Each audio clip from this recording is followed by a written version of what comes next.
We're always being seen, in passing glances, in photos we didn't mean to take, in the mirror right before we put the mask on. People see the way we dress, the way we speak, the way we hold eye contact, or avoid it. They see, but only the outline.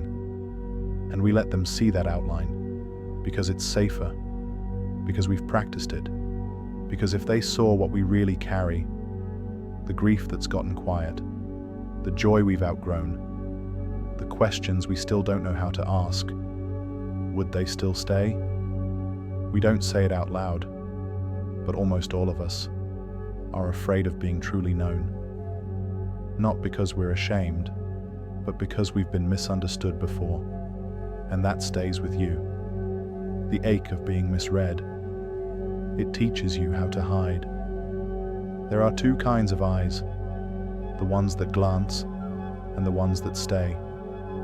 Most people only ever offer the first, quick, polite, fleeting, just long enough to recognize you, just short enough to forget. But every so often, someone lingers. Their eyes don't scan you, they study you, not to judge, but to understand.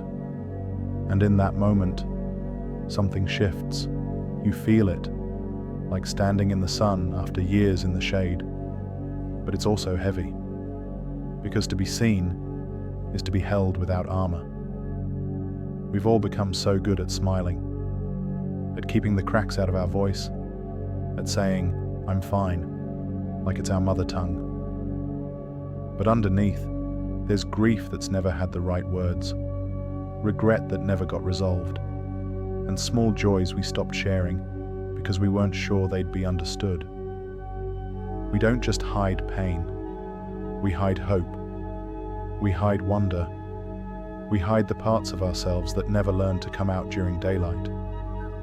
To be seen is to risk being misunderstood, and that's a pain most of us know too well. So we learn to edit ourselves, to shrink, to offer pieces, but never the whole. And even when someone looks at us with kindness, we flinch, because kindness can feel like exposure when you've spent years in hiding.